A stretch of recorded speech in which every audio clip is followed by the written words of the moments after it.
हम सब लोगों ने उनसे मुलाकात की और मुल्क के मुख्तलिफ हालात के बारे में गुफ्तगू की। यदि मुद्दों की बात करें तो कौन कौन से मुद्दे थे जिस पर बात हुई? सबसे पहले तो कॉन्स्टिट्यूशन ऑफ इंडिया पे बात हुई। अच्छी बात यह है कि हम सब लोग एक पेज पर हैं कॉन्स्टिट्यूशनल अंडरस्टैंडिंग में और उससे हम सब लोगों को फ़ायदा होगा। बिहार में जो SIR हुआ है और उसमें ख़ास करके वो लोग जो कमज़ोर तबके से आते हैं, वर्ग से आते हैं और वो लोग जो जिनके पास मुख्तलिफ़ कार्ड्स नहीं हैं, वो लोग जो शोषित हैं यानी मार्जिनलाइज्ड हैं, डिसएनफ्रेंचाइज्ड हैं, इन लोगों की आवाज़ हमारी डेमोक्रेसी में कैसे बुलंद हो, उस पर हम लोगों ने चर्चा की। इलेक्शन में भी साथ देंगे राहुल गांधी, तेजस्वी यादव?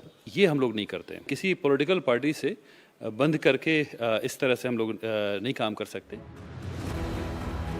इमारते शरिया के चीफ मौलाना फैसल रहमानी कभी बिहार के मुख्यमंत्री नीतीश कुमार के करीब हुआ करते थे, लेकिन जब से नीतीश की पार्टी ने वक्फ बिल पर मोदी का साथ दिया, इमारते शरिया के रहमानी ने नीतीश कुमार से तौबा कर ली। खानकाह रहमानी वाले मौलाना का आइडिया अब राहुल गांधी से मैच होता है। मौलाना को मोदी नीतीश से टक्कर लेने के लिए कोई सहारा चाहिए, इसीलिए रहमानी ने राहुल तेजस्वी के लिए ग्रीन कारपेट बिछाया। राहुल गांधी बिहार चुनाव से आगे की सोच रहे हैं, वो 2029 की तैयारी कर रहे हैं। बिहार का चुनाव उसका एक पड़ाव भर है और SIR उस पड़ाव का मुद्दा। कांग्रेस कहती है कि बिहार में SIR के बहाने मुसलमानों के वोट काटे गए। चुनाव आयोग ने इससे इनकार किया है। कांग्रेस के पास SIR में काटे गए मुस्लिम वोटर्स की लिस्ट नहीं है। चुनाव आयोग का कहना है कि धर्म के आधार पर वोटर का क्लासिफिकेशन कभी नहीं किया गया। राहुल के पास सीमांचल में सबसे ज्यादा 9.8% वोट कटने का डेटा है।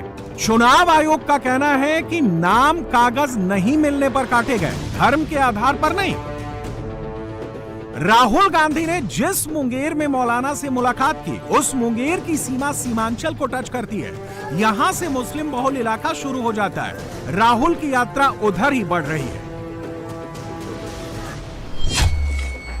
किशनगंज, कटिहार, अररिया और पूर्णिया को मिलाकर बनता है सीमांचल। यहां 24 सीटें हैं।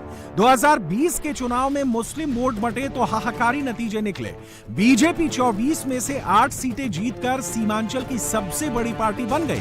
कांग्रेस को 5 सीटें मिली, जनता दल यूनाइटेड को 4 सीटें मिली, CPI-ML और RJD को 1-1 सीट मिली थी और 5 सीट असदुद्दीन ओवैसी की AIMIM ले गई थी। 2020 का रिजल्ट 2025 में पलटने के लिए ही राहुल ने SIR और मुसलमान का मुद्दा पकड़ा है, लेकिन ओवैसी का भूत उनका पीछा नहीं छोड़ रहा। राहुल गांधी और तेजस्वी यादव खानकाह रहमानी मदरसे के मौलाना से मिलकर आगे निकल गए। हमने वहां आए मुसलमानों की बातों को गौर से सुना।